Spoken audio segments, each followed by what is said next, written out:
So many parents think that their child just needs to try harder, but self control isn't about effort, it's about the maturity of the brain and the nervous system.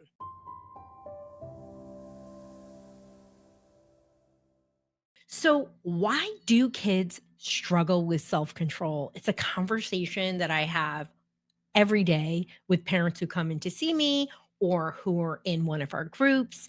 Because guess what? When you have an impulsive kid, which I do, it means that they struggle to get along with others or they don't start tasks or finish tasks. But ultimately, they need a lot of guidance about how to regulate. Our goal is to help our kids move from dysregulation to self regulation. And that's what we're talking about here. Self control is a skill, it's not an instant ability. And we are constantly modeling. Sometimes our kids need more explicit modeling or more support for us. But know that it develops in the prefrontal cortex that's right in our frontal lobes. You think about your forehead, it's what makes us humans. That area of the brain doesn't fully develop until your mid 20s.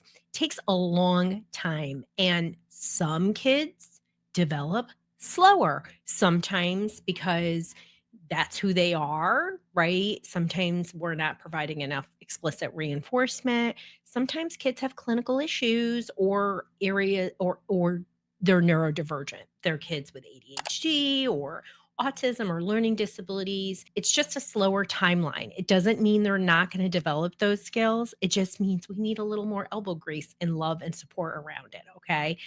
So I always want to assure you it can happen, it will happen, but it is a learned skill. What are some reasons why kids struggle with self control? So, of course, I'm going to say it's about nervous system dysregulation and impulsivity.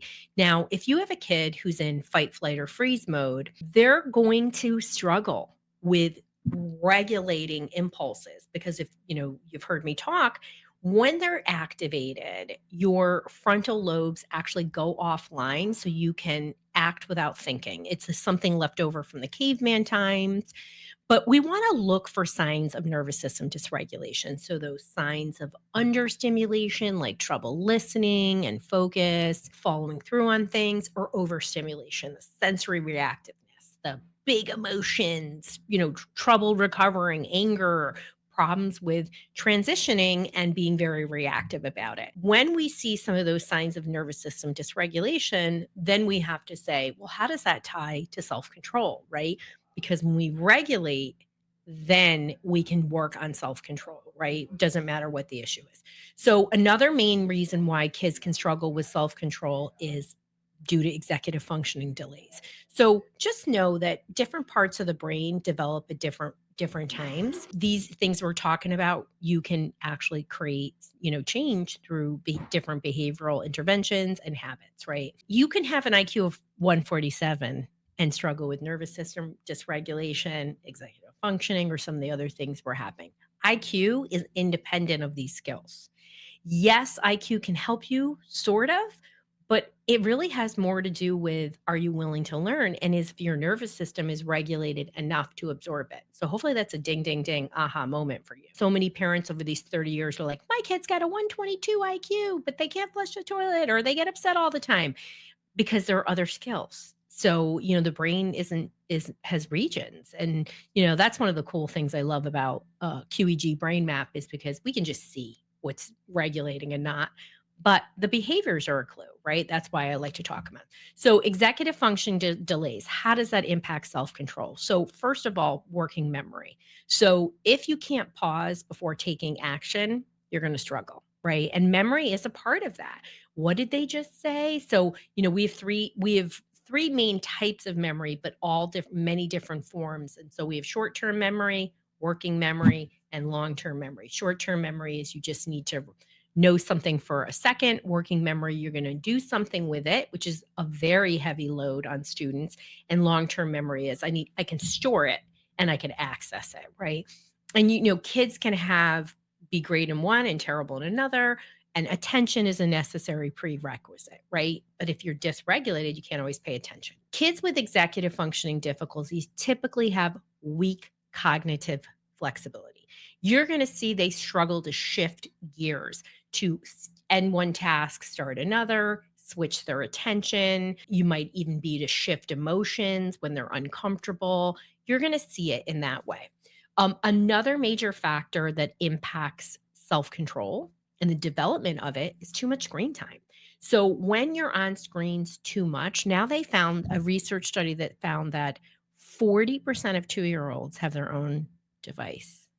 That's crazy. Overuse of screen trains the brain for quick dopamine hits. It's going to make patience and focus harder because it's just not stimulating. Because guess what?